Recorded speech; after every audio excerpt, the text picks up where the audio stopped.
नमस्कार दोस्तों, स्वागत है आपका आज के मुख्य समाचार में, जिसमें सबसे पहली और बड़ी खबर में आपको बताएंगे कि ये हाल है देश के गृह मंत्री का। अमित शाह की फिसली जुबान तो लोगों ने लिए मजे। अमित शाह ने कहा कि 12वीं पास होने के बाद जो इंटर में एडमिशन लेगा उसको देंगे मोबाइल फोन और लैपटॉप, तो लोगों ने खूब ली चुटकी। दूसरी बड़ी खबर में जिक्र होगा कि डिम्पल यादव का दावा, आएंगी 400 सीटें। सपा के आतंकी संग रिश्तों के आरोप पर कही ये बात।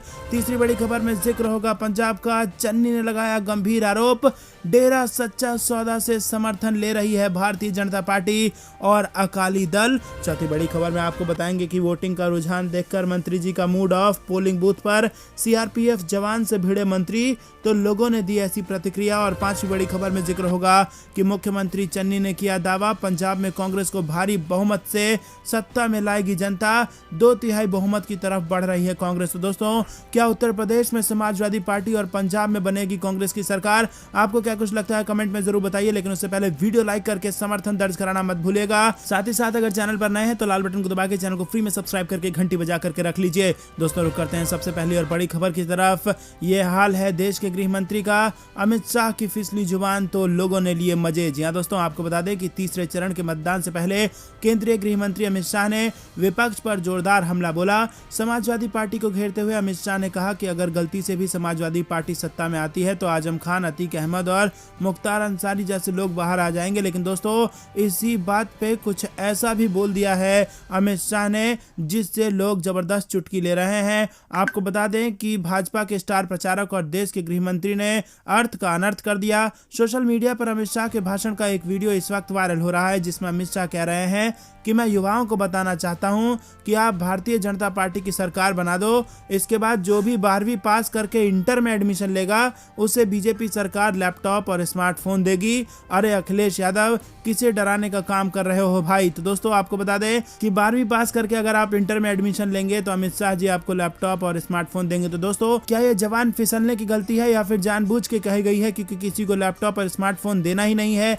आपको क्या कुछ लगता है कमेंट करके हमें कारण जरूर बताइए, लेकिन ज्यादा से ज्यादा लोगों तक ये शेयर कीजिए ताकि भाजपा के स्टार प्रचारक की ये खबर लोगों तक पहुंचे। रुक करते हैं अगली बड़ी खबर की तरफ। डिम्पल यादव का दावा, आएंगी 400 सीटें। सपा के आतंकी संग रिश्तों के आरोप पर कही बड़ी बात। जी हां दोस्तों, उत्तर प्रदेश में विधानसभा चुनाव के दौरान तीसरे चरण का मतदान जारी है। इसी क्रम में समाजवादी पार्टी के नेता और कन्नौज से पूर्व सांसद डिम्पल यादव ने कहा कि घोषणा पत्र में जो चीजें हैं वो अलग अलग लोगों से सुझाव आए हैं, जो सुझाव बेहतर लगे उन्हें इसमें शामिल कर लिया गया। आपको बता दें कि डिम्पल यादव ने कहा कि सरकार ने वादे तो बहुत किए थे लेकिन उन पर भाजपा ने काम नहीं किया। यूपी में स्वास्थ्य के क्षेत्र पर मुखल यादव ने कहा कि जब वो सीएम बने थे तब गोरखपुर में बच्चों की ऑक्सीजन से मौत हुई। कोरोना की दूसरी लहर के दौरान जो स्थिति थी उसे कोई नहीं भूल पाएगा। दोस्तों, रुक करते हैं अगली बड़ी खबर की तरफ। चन्नी का गंभीर आरोप, डेरा सच्चा सौदा से समर्थन ले रही बीजेपी और अकाली दल। जी हां दोस्तों, आपको बता दें कि पंजाब में विधानसभा चुनाव के लिए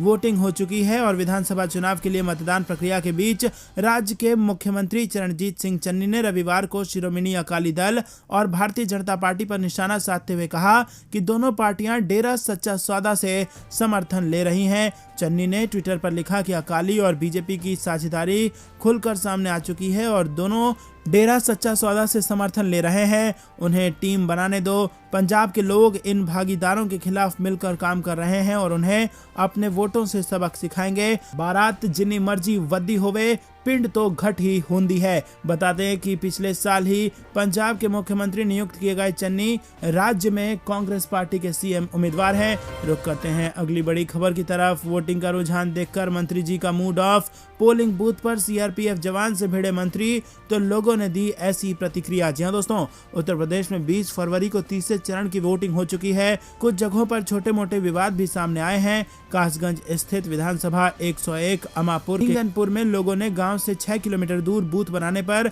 ग्रामीणों ने वोटिंग करने से इनकार कर दिया, जबकि कुछ जगहों पर ईवीएम खराब होने की जानकारी भी सामने आ रही है। और इसी बीच यूपी सरकार में कैबिनेट मंत्री सतीश महाना का एक वीडियो सोशल मीडिया पर वायरल हो रहा है। वायरल हो रहे वीडियो में कैबिनेट मंत्री सतीश महाना सीआरपीएफ जवान से झड़प करते दिखाई दे रहे हैं। बताया जा रहा है कि घटना कानपुर के जरौली में मतदान केंद्र पर घटित हुई, जहां पर तैनात सीआरपीएफ जवान पर कार्यकर्ताओं ने आरोप लगाया कि केंद्रीय पुलिस बल के एक जवान ने गाली दी थी। तो दोस्तों, क्या आपको ये लगता है कि हार के डर से बौखला रहे हैं भाजपा के नेता और नौबत यह आ जा रही है कि सीआरपीएफ जवान जो अपनी परवाह ना करते हुए हमारी सुरक्षा करते हैं, उन पर हाथापाई कर रहे हैं मंत्री जी? आपको क्या कुछ लगता है, जरूर बताइए। रुक करते हैं अगली बड़ी खबर की तरफ। सीएम चन्नी का दावा, कांग्रेस को भारी बहुमत से सत्ता में लाएगी जनता, हम 2/3 बहुमत की तरफ आगे बढ़ रहे हैं। जी हां दोस्तों, पंजाब के मुख्यमंत्री चरणजीत सिंह चन्नी ने रविवार को कहा कि पंजाब के लोगों ने कांग्रेस पार्टी को भारी बहुमत से सत्ता में वापस लाने का फैसला किया है। खरड़ में वोट डालने के लिए मतदान केंद्र पर जाने से पहले मीडिया से बात करते हुए उन्होंने कहा कि स्थिति स्पष्ट है, लोग कांग्रेस को वापस चाहते हैं, हम 2/3 बहुमत की ओर बढ़ रहे हैं। उन्होंने आरोप लगाया कि इस विधानसभा चुनाव में डेरा सच्चा सौदा ने भाजपा के साथ मिलकर अकाली दल का समर्थन किया है। चन्नी ने कहा कि पंजाब में बेअदबी की घटनाओं के लिए डेरा और उन्हें अब मतदान में उनका समर्थन मिल रहा है। उन्होंने दावा किया कि पुराने बिजली और पानी के बिल माफ कर लोगों का पैसा वापस किया गया है, जबकि लोगों को राहत देने के लिए पानी और बिजली दोनों के रेट कम किए गए हैं। उन्होंने कहा कि हम राज्य में सभी को मुफ्त शिक्षा देंगे और अन्य पिछड़े समुदायों और कमजोर वर्गों को स्कॉलरशिप भी देंगे। रुक करते हैं अगली बड़ी खबर की तरफ। वोट डालने के बाद बोले अखिलेश यादव, बाबा मुख्यमंत्री की विदाई है तय। डिम्पल यादव ने लॉ एंड ऑर्डर पर उठाए कई सवाल। जी हां दोस्तों, आपको बता दें कि उत्तर प्रदेश में विधानसभा चुनाव के तीसरे चरण के लिए मतदान हो चुका है और इस दौरान सपा अध्यक्ष और पूर्व मुख्यमंत्री अखिलेश यादव ने डिम्पल यादव के साथ जसवंत नगर में मतदान किया। मतदान के बाद उन्होंने मुख्यमंत्री योगी आदित्यनाथ पर जमकर हमला बोला। उन्होंने कहा कि यूपी से बाबा मुख्यमंत्री की विदाई होने वाली है और यूपी के किसान उन्हें माफ नहीं करेंगे। वहीं डिम्पल यादव ने लॉ एंड ऑर्डर को लेकर सवाल उठा दिए। मतदान के बाद अखिलेश यादव ने कहा कि 10 मार्च को साइकिल की सरकार बनने जा रही है और उत्तर प्रदेश से बाबा मुख्यमंत्री जी की विदाई होने जा रही है। बीजेपी का सफाया होने जा रहा है और यूपी के किसान इन्हें माफ नहीं करने वाले। हमने पहले 2 चरण में शतक जड़ा है और इस चरण में भी सपा गठबंधन बाकी सभी से आगे होगा।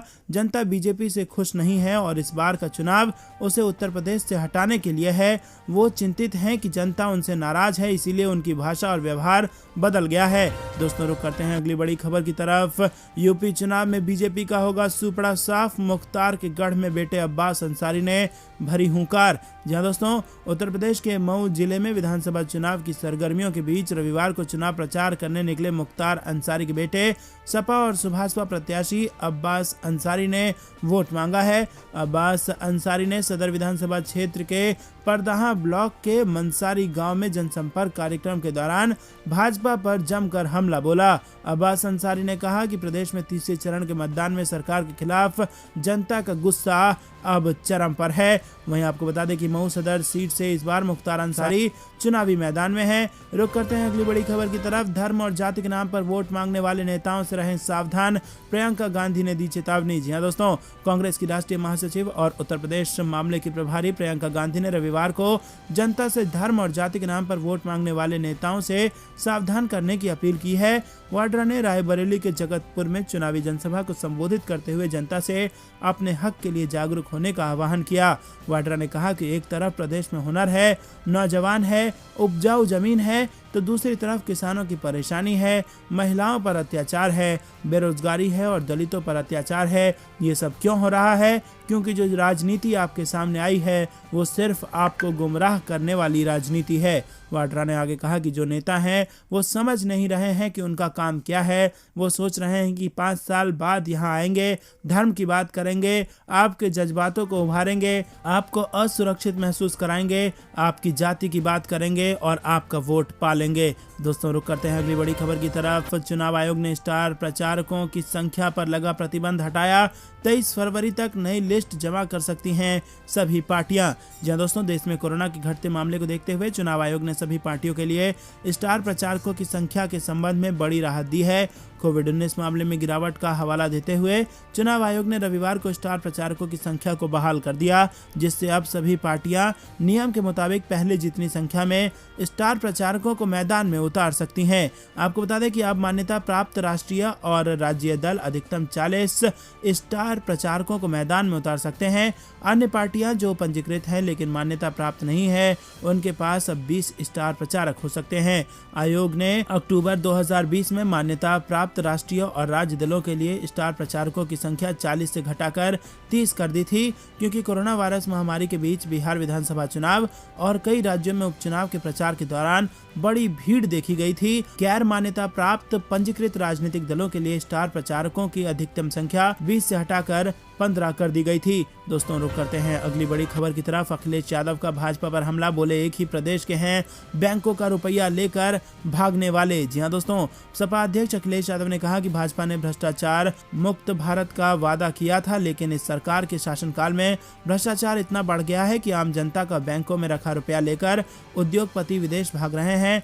फरार होने वाले सारे उद्योगपति एक ही प्रदेश के हैं। भाजपा की डबल इंजन की सरकार में महंगाई और भ्रष्टाचार दोगुना हो गया है। दोस्तों, रुक करते हैं अगली बड़ी खबर की तरफ। करहल में नहीं डालने दिया जा रहा है वोट, समाजवादी पार्टी की चुनाव आयोग से शिकायत। जी हां दोस्तों, समाजवादी पार्टी ने करहल से वोटिंग रोके जाने का आरोप लगाया है। सपा ने एक ट्वीट कर कहा कि मैनपुरी जिले की विधानसभा करहल के भागपुर गाँव के बूथ नंबर 244 और 45 पर ग्रामीणों को वोट डालने से रोका जा रहा है। सपा ने चुनाव आयोग और जिला प्रशासन से गुहार लगाई है कि संज्ञान लेते हुए पारदर्शी और भयमुक्त मतदान कराना सुनिश्चित करें।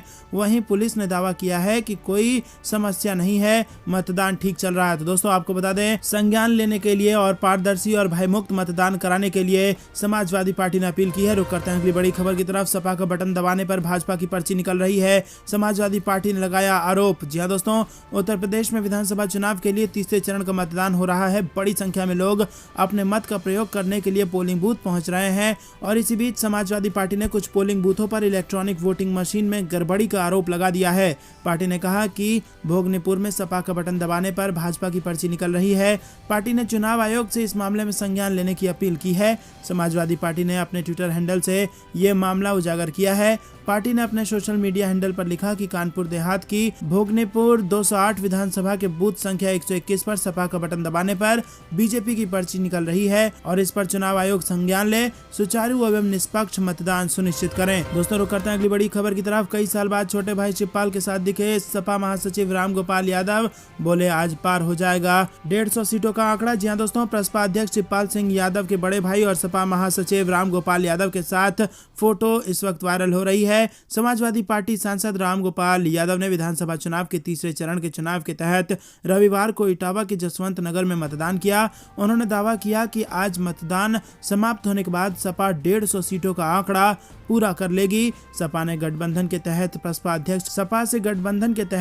अध्यक्ष शिवपाल सिंह यादव यहां से प्रत्याशी हैं। वोट डालने के बाद संवाददाताओं से बातचीत में रामगोपाल यादव ने कहा कि चौथे चरण के मतदान के बाद हम बहुमत हासिल कर लेंगे। बाद के चरणों में जीती जाने वाली सीटें अंतर बढ़ाएंगी। पहले 2 चरणों में हम 100 से ज्यादा सीट जीत रहे हैं। तीसरे चरण के मतदान के बाद हम 150 के आंकड़े को पार कर लेंगे। उन्होंने आगे कहा कि करहल से प्रत्याशी पार्टी अध्यक्ष अखिलेश यादव यहां से रिकॉर्ड अंतर से चुनाव जीतेंगे। दोस्तों, रुक करते हैं अगली बड़ी खबर की तरफ। हमीरपुर में ग्रामीणों ने किया मतदान का बहिष्कार, पूरा गांव लाठी डंडा लेकर धरने पर बैठा। उत्तर प्रदेश के हमीरपुर जिले में ग्रामीणों ने सामूहिक रूप से रविवार को मतदान का बहिष्कार कर वो धरने पर बैठ गए हैं। लाठी डंडे से लैस गांव के लोगों ने बैनर और पोस्टर लगाकर किसी को भी गांव में घुसने नहीं वो दे रहे हैं और इस गांव में 1600 मतदाता हैं। तो दोस्तों, यहां पर धरने पर बैठ गए हैं हमीरपुर में ग्रामीण। कह रहे हैं जब तक सड़क नहीं मिलेगी तब तक वोट नहीं देंगे। लाठी डंडा लेकर धरने पर बैठे हैं। रुक करते हैं अगली बड़ी खबर की तरफ। उत्तर प्रदेश चुनाव में कैबिनेट मंत्री सतीश महाना की सीआरपीएफ जवान से झड़प,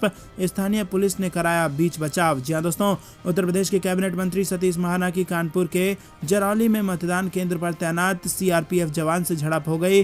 कार्यकर्ताओं का आरोप था कि केंद्रीय पुलिस बल के एक जवान ने गाली दी और इस पर मंत्री ने पहुंचकर जवान को चेताया। काफी देर तक बहस होती रही। स्थानीय पुलिस जब मौके पर पहुंची तो बीच बचाव कराया। आपको बता दें कि जरौली में पोलिंग स्टेशन के बाहर भीड़ लगाने और मतदाताओं को प्रवेश करा रहे पार्टी विशेष के लोग को रोकने पर केंद्रीय पुलिस बल के जवानों के साथ कार्यकर्ताओं की झड़प हो गई। जब प्रदेश के कैबिनेट मंत्री पहुंचे तो कार्यकर्ता शिकायत करने लगे। आरोप लगाया कि जवान ने उन्हें गाली दी और अभद्रता की। दोस्तों रुक करते हैं अगली बड़ी खबर की तरफ। योगी ने बुलडोजर मंगवा लिया है, ऐसा बयान देने वाले बीजेपी विधायक टी राजा के खिलाफ एफआईआर हो गई है दर्ज। जी हां दोस्तों, उत्तर प्रदेश विधानसभा चुनाव से जुड़े बयान को लेकर तेलंगाना के बीजेपी विधायक टी राजा घिर गए हैं। टी राजा के खिलाफ हैदराबाद पुलिस ने मामला दर्ज कर लिया है। टी राजा ने वोट न देने वालों को धमकी देने की कोशिश की थी, जिसका संज्ञान लिया गया है। चुनाव आयोग के मुख्य चुनाव अधिकारी ने तेलंगाना से विधायक के खिलाफ मामला दर्ज करने के लिए कहा था। टी राजा सिंह पर आरोप है कि उन्होंने लोगों को बीजेपी को वोट न देने पर अंजाम भुगतने के लिए धमकाने की कोशिश की थी। रुक करते हैं अगली बड़ी खबर की तरफ। 2024 लोकसभा चुनाव के लिए कांग्रेस की तैयारी शुरू। रणनीति के लिए सोनिया गांधी बुला सकती हैं विपक्ष की बैठक, टीएमसी को भेजेंगी न्योता। जी हां दोस्तों, आपको बता दें कि 5 राज्यों के विधानसभा चुनाव के परिणाम घोषित होने के बाद कांग्रेस की अंतरिम अध्यक्ष सोनिया गांधी के 2024 के लोकसभा चुनावों से पहले सभी विपक्षी पार्टी को एकजुट करने की कोशिश वो करेंगी। इसके लिए सभी विपक्षी दलों की एक बैठक बुलाने की संभावना है। में शामिल नेताओं ने कहा कि कुछ शुरुआती चर्चा पहले ही हो चुकी है और तृणमूल कांग्रेस सहित सभी विपक्षी दलों को आमंत्रित किया जा सकता है। इस पहल के पीछे एक प्रमुख व्यक्ति भारतीय कम्युनिस्ट पार्टी के महासचिव सीताराम येचुरी ने कहा कि हमने पहले 2 बैठकें की थी, दोनों मौके पर सभी विपक्षी दलों को आमंत्रित किया गया था, इस बार भी उन्हें आमंत्रित किया जाएगा। येचुरी ने कहा कि विधानसभा में चुनाव के बाद बैठक करने की योजना है। ज्यादातर दल अभी चुनाव में व्यस्त हैं, नतीजा आने के बाद ही कोई बैठक हो सकती है। पिछले साल 20 अगस्त को विपक्ष की पहली बैठक में 19 राजनीतिक दल शामिल हुए थे। दोस्तों रुक करते हैं अगली बड़ी खबर की तरफ। सोशल मीडिया के सहारे जीत का मंत्र। 2023 के विधानसभा चुनाव में इस तरह युवाओं को साधेगी कांग्रेस। जी हां दोस्तों, 2023 के विधानसभा चुनाव के लिए कांग्रेस की हर मोर्चे पर खास रणनीति बन रही है। इसी कड़ी में कांग्रेस सोशल मीडिया पर सक्रियता बढ़ाने के लिए ताकत झोंक रही है। PCC chief Kamal Nath IT cell के सभी जिला अध्यक्षों की बैठक करेंगे। प्रदेश के सभी जिलों में कांग्रेस ने आईटी सेल के अध्यक्ष बनाए हैं और इस समय हो रहे 5 राज्यों के चुनाव में सोशल मीडिया का खासा असर देखने को मिल रहा है। ताजा हालातों में युवाओं को टारगेट करना ही हर पार्टी के लिए जीत का मंत्र है। आने वाले चुनावों को देखते हुए अब एमपी में भी सोशल कैंपेनिंग पर हर राजनीतिक पार्टी खासा जोर दे रही है। हाल ही में कांग्रेस के दिग्गज नेता दिग्विजय सिंह भी देश सहित राज्य में कांग्रेस की खत्म होती साख को लेकर बयान दे चुके हैं। इससे पहले भी दल को वापस मजबूती देने के लिए कई रणनीति बनी है। 2023 के विधानसभा चुनाव में कांग्रेस सोशल मीडिया कैंपेन को बड़ा हथियार बनाने की तैयारी में है। कांग्रेस सोशल मीडिया के जरिए युवाओं तक रीच बढ़ाएगी। कमलनाथ पार्टी कार्यकर्ताओं को टेक्निकल फ्रेंडली बनाकर सोशल सेना तैयार करने जा रहे हैं। सोशल मीडिया के जरिए युवाओं को साधने का मंत्र तलाशा जा रहा है।